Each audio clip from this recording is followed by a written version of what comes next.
Hello hi आदाब और सत श्री अकाल और एक बार फिर से आया हूं मैं आप लोगों के बीच आपका हमराज आरजे अपना 90.4 मेगाहर्ट्ज कम्युनिटी रेडियो नैनवाणी यानी कि ज्ञान की वाणी पर। आइए शुरुआत करते हैं आज की ताज़ा तरीन खबरों की यानी कि CPR करंट पल्स रेडियो की। आप लोगों के पास लेकर आया हूं ये मैं BBC हिंदी के माध्यम से। हम इसके लिए उनका धन्यवाद करते हैं और आइए शुरुआत करते हैं आज की खबरों की। चैंपियंस ट्रॉफी में भारत से हार के बाद पाकिस्तान के पूर्व क्रिकेटर से लेकर वहां के आम लोग तक गुस्सा जता रहे हैं। सोशल मीडिया से लेकर पाकिस्तान की टीवी और अखबारों में भी पाकिस्तानी टीम के प्रति काफी नाराजगी देखने को मिल रही है। बांग्लादेश के बाद पाकिस्तान को हराकर भारत ने सेमीफाइनल में अपनी जगह लगभग पकड़ कर ली है और पाकिस्तान की राह लगभग असंभव हो गई है। और पाकिस्तान के कप्तान मोहम्मद रिजवान ने टॉस जीतकर पहले बल्लेबाजी करने का फैसला किया, लेकिन नतीजे से स्पष्ट है कि यह फैसला पाकिस्तान के हक में नहीं गया। हालांकि पाकिस्तानी टीम बल्लेबाजी करने आई तो भारतीय गेंदबाज बहुत लय में दिखे। ऐसा लग रहा था कि पाकिस्तान भारी पड़ेगा। भारत के तेज गेंदबाज मोहम्मद शमी ने तो पहले ही ओवर में 5 वाइड गेंद फेंकी। मोहम्मद शमी ने पहले ओवर में 11 गेंद फेंकी थी। भारत की तरफ से 17 अतिरिक्त रन दिए थे। भारत के लोगों ने सोशल मीडिया पर शमी की आलोचना भी शुरू कर दी थी, लेकिन 9वें ओवर की दूसरी गेंद पर हार्दिक पांड्या ने बाबर आजम को आउट कर दिया। इसके बाद पाकिस्तान के हक में कुछ भी नहीं है। पाकिस्तान की पूरी टीम 50 ओवर में 2 गेंद बाकी थी, तभी 241 के स्कोर पर ऑल आउट हो गई। भारत ने 42 ओवर 3 गेंद में ये लक्ष्य हासिल कर लिया और पाकिस्तान को 6 विकेट से मात दे दी। इस जीत के साथ ही भारत चैंपियंस ट्रॉफी के ग्रुप ए में 4 अंकों के साथ शीर्ष पर आ गया और पाकिस्तान सबसे आखिरी पायदान पर है। ग्रुप ए में भारत पहले नंबर पर है, न्यूजीलैंड दूसरे नंबर पर, बांग्लादेश तीसरे नंबर पर और पाकिस्तान चौथे नंबर पर। टीम चयन पर गुस्सा पाकिस्तान पर। पाकिस्तान के चर्चित शो स्पोर्ट्स सेंट्रल में पाकिस्तान के पूर्व कप्तानों जाने माने क्रिकेटर वसीम अकरम ने कहा, बहुत हो गया, हमें कठोर कदम उठाने चाहिए। हम पिछले कई सालों से सफ़ेद गेंद में हार रहे हैं, किसी भी टीम से हार जा रहे हैं। अब साहसिक फैसले की ज़रूरत है। हमें नौजवानों ने डर क्रिकेटर चाहिए, भले ही हमें 5-6 चीज़ करने पड़े। 2026 के T20 वर्ल्ड कप की तैयारी अभी से शुरू कर देनी चाहिए। हमने उन्हें बहुत वक्त दे दिया, इन्हें स्टार बना दिया, अब नहीं। वसीम अकरम ने कहा कि पाकिस्तान के 5 मैचों में हमारे सारे गेंदबाजों ने 24 विकेट 60 के एवरेज से लिए, यानी 60 रन प्रति विकेट। अब होना ये चाहिए कि PCB चेयरमैन वापस जाएं, सिलेक्शन कमेटी कप्तान और कोच को बुलाएं, इनसे पूछा जाए कि किन लोगों को खेलने का मौका दिया है। खुशदिल शाह और सलमान आगा को देखकर क्या लग रहा था कि ये विराट कोहली जैसे बल्लेबाज को आउट कर सकते हैं। वसीम अकरम ने कहा कि हम चीखें मार रहे थे कि ये प्लेइंग 11 ठीक नहीं है। चेयरमैन ने कहा भी कि बदलाव करना है तो कर लो, लेकिन उसी प्लेइंग 11 के साथ आ गया। इसमें कप्तान भी कसूरवार है, क्योंकि कप्तान ही टीम का लीडर होता है। अगर उसे नहीं पता कि किन लोगों से मैच जीता जा सकता है तो ये शर्मनाक है। दुबई के स्टेडियम से पाकिस्तान प्रशंसक 20 ओवर के बाद ही निकल गए थे, ऐसा कभी नहीं हुआ था। इसी कार्यक्रम में पाकिस्तान के पूर्व कप्तान और चर्चित क्रिकेटर वकार यूनुस ने पाकिस्तान की टीम की कड़ी आलोचना की। वकार यूनुस ने कहा कि पाकिस्तान की गेंदबाजी में कोई अनुशासन नहीं था, बैटिंग का भी वही हाल था। बाबर अच्छा दिख रहा था लेकिन खुद को संभाल नहीं पाया। रिजवान ने आते ही चौका लगाया, लेकिन उसके बाद क्या हुआ पता नहीं। पाकिस्तान के तेज गेंदबाज शोएब अख्तर ने एक टीवी शो में कहा कि अनोखी चीज़ तो हुई ही नहीं है, हमें अब आदत हो गई है, बात इरादे की नहीं है। मुझे तो लगता है कि पाकिस्तान टीम के पास स्किल भी नहीं है, स्किल होता तो इस तरह नहीं खेलते। एक तो कप्तान बिना दिमाग लगाए कप्तानी कर रहे हैं, उन्हें कुछ पता ही नहीं कि क्या करना है। अब तो बात करने का भी मन नहीं करता है। टैलेंट पर सवाल। इसी कार्यक्रम में पाकिस्तान के पूर्व कप्तान मोहम्मद हफीज़ ने कहा था कि पाकिस्तानी टीम में टैलेंट है लेकिन प्लानिंग की कमी है। इस पर शोएब अख्तर ने पूछा कि कौन सा टैलेंट है, किस चीज़ का टैलेंट है।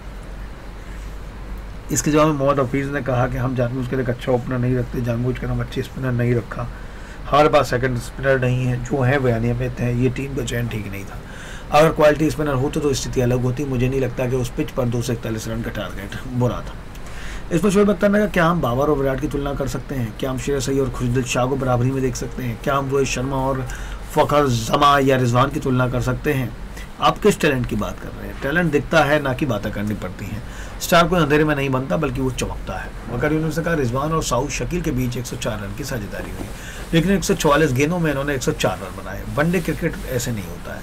इन दोनों ने 24 ओवर बैटिंग की और इनमें 19 ओवर ऐसे थे जिनमें 5 या 5 से कम रन हुए हैं, बल्कि 5 2-3 बार ही हुए हैं। इंडिया ने पहले 10 ओवर में 11 बाउंड्री मारी और पाकिस्तान ने पहले 30 ओवर में 11 बाउंड्री मारी। मैच तो यही खत्म हो गया था। मेरा मानना है कि रिजवान और शकील की साझेदारी हार के लिए जिम्मेदार है। भारत अब ज़्यादा घास ही नहीं डालता। पाकिस्तान के पूर्व क्रिकेटर और PCB के पूर्व चेयरमैन रमीज रजा ने अपने YouTube चैनल पर कहा कि भारत से अगर हार होती है तो भारत अब ज़्यादा घास ही नहीं डालता है, क्योंकि उन्हें पहले से इल्म होता है कि क्या होना है। अब तो लोग मानकर चलने लगे हैं कि भारत से पाकिस्तान खेलेगा तो हार ही मिलेगी। आज भी जब भारत ने मैच जीता तो भारत की तरफ से बहुत संतुलित रिएक्शन था। हमने तो भारत को बांग्लादेश की तरफ भी चुनौती नहीं दी, भारत को पता है कि कब क्या करना है। रमीज राजा ने कहा कि भारत की टीम घबराती नहीं है, पाकिस्तान के साथ बहुत मसले हैं। रिजवान की कप्तानी बेहतर हो सकती थी, पाकिस्तान का स्पिन डिपार्टमेंट बहुत कमज़ोर था, पाकिस्तान का प्लेइंग 11 बहुत ही बेकार था। साउथ शकील ने बेतुका शॉट खेला, सलमान आगा ने भी वही किया। 241 का लक्ष्य देकर आप भारत से नहीं जीत सकते हैं। विराट कोहली ने कमाल की बैटिंग की और कमाल की फिटनेस है। पाकिस्तान के पूर्व क्रिकेटर बासित अली ने पाकिस्तानी चैनल ARY से कहा कि सबसे पहले बात तो सिलेक्शन कमेटी की होनी चाहिए। बाबर आजम को ओपनर क्यों बनाया? जब से टीम बनी है तब से कहा जा रहा है कि स्पिनर चाहिए। हमने उन्हीं लोगों को शामिल कर रखा है जिनसे हार मिल रही है। इंडिया वाले के पागल है कि स्पिनर खिला रहे थे? कोहली वर्ल्ड क्लास ऐसे ही नहीं बने हैं, हमारे हीरो सोशल मीडिया के शेर हैं। और इस तरह की बात लगातार आप देख ही रहे हैं कि सुनने को मिल रही है और पाकिस्तान टीम की अच्छी खासी बुराई चल रही है और उन्हीं के पुराने खिलाड़ी या दिग्गज खिलाड़ी उनके बारे में ऐसी बात कह रहे हैं, क्योंकि ये दिखता भी है कि वो सीरियस होकर नहीं खेल रहे थे। बहरहाल आगे अब देखा जाएगा कि क्या होता है इसके बाद। क्या पाकिस्तान टीम की वापसी होगी? वापसी अगर ना भी हो तो क्या किया जा सकता है? पाकिस्तान चैंपियंस ट्रॉफी के सेमीफाइनल में अब भी पहुंच सकता है क्या? कैसे होगा ये मुमकिन? चैंपियंस ट्रॉफी 2025 की पाकिस्तान मेजबानी कर रहा है, लेकिन न्यूजीलैंड और भारत से लगातार 2 मैच हारने के बाद वो टूर्नामेंट में लगभग बाहर हो गया है। इस टूर्नामेंट का आगाज 19 फरवरी से हुआ था और 23 फरवरी को यानी 4 दिन में ही पाकिस्तान टूर्नामेंट से लगभग आउट हो गया है, बाहर हो गया है। पाकिस्तान जाकर भारत ने खेलने से इनकार कर दिया था। इसके बाद भारत को लेकर पाकिस्तान में काफ़ी नाराज़गी थी।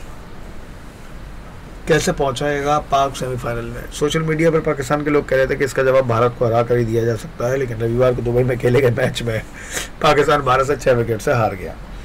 इस हार के साथ टूर्नामेंट में बने रहने के लिए पाकिस्तान के साथ कई किंतु परंतु लग गए हैं।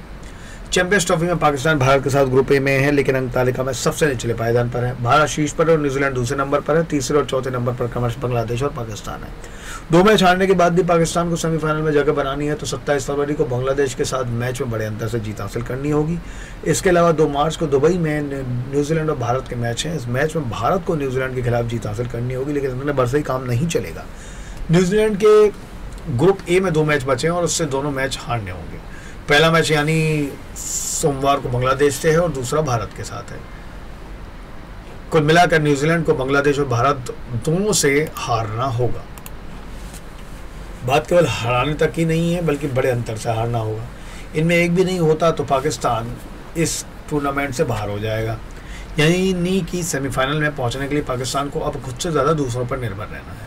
जाहिर है कि दूसरी टीमें पाकिस्तान के लिए नहीं बल्कि अपनी मिलिए मैच खेलेंगी। व्यवहारिक रूप से अब लगभग असंभव है कि पाकिस्तान सेमीफाइनल में जगह बना पाए। भारत से हार के बाद पाकिस्तान के कप्तान मोहम्मद रिजवान ने निराशा जताते हुए रविवार को कहा, हमने टॉस जीता लेकिन इसका कोई फ़ायदा नहीं उठा पाए। हमने 281 तक अपना स्कोर ले जाना चाहते थे हम लोग, लेकिन भारत के गेंदबाजों ने अच्छी बॉलिंग की। जब हम और साउद बल्लेबाजी कर रहे थे तो कोशिश भी की कि तेज़ी से रन बनाओ, लेकिन हमारे शॉट सिलेक्शन ठीक नहीं थे और विकेट गिरते गए। ऐसे में हमारी टीम 241 रन पर आउट हो गई। रिजवान ने पाकिस्तान की फील्डिंग पर भी चिंता जताई। रिजवान ने कहा कि हमें अपनी फील्डिंग में भी सुधार करने की ज़रूरत है। हमने मैच के दौरान बहुत गलतियां की और हम ये गलतियां दोहरा रहे हैं। हमें इस पर काम करने की ज़रूरत है। पाकिस्तान के अंग्रेज़ी अखबार डॉन के स्पोर्ट्स हेड अब्दुल गफ्फार ने सोशल मीडिया पर वीडियो पोस्ट कर कहा, अब तो पाकिस्तान के क्रिकेट पर बात करने का भी मन नहीं करता है। ऐसा लगता है कि कोई और ही काम ढूंढ लूँ। अब तो डिप्रेशन होने लगा है। पाकिस्तान में तकरीबन 29 साल बाद ये टूर्नामेंट आया था और हमने बहुत खुशियाँ मनाई, लेकिन हम टूर्नामेंट के चौथे दिन ही बाहर हो गए। टीम इंडिया को बधाई। बिना बुमराह के मैच जीतना बताता है कि इस टीम में कितना आत्मविश्वास है। अब्दुल गफ्फार कहते हैं, पाकिस्तान ने अच्छी शुरुआत की। 150 पर जब पाकिस्तान के 2 विकेट गिरे तो ऐसा लग रहा था कि रोहित शर्मा कहीं ना कहीं थोड़े परेशान है, लेकिन उसके बाद वही हुआ जो 2023 में हुआ था। पाकिस्तान के 150 पर 2 विकेट गिरे थे और 200 पर 7 विकेट गिर गए। जब हमारे प्लेयर कंफर्ट जोन में रहते हैं तो ठीक रहते हैं, लेकिन अटैकिंग क्रिकेट खेलने की बारी आती है तो हम बुरी तरह से बिखर जाते हैं।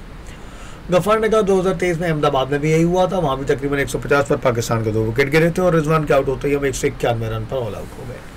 मैं इस मैच की हार की जिम्मेदारी पूरी तरह से साउद शकील और मोहम्मद रिजवान को देता हूं। उस्मान खान को क्यों नहीं मौका दिया गया? इमाम उलग को क्यों मौका देना चाहिए? मोहम्मद रिजवान ने बहुत ही खराब शॉट्स खेले।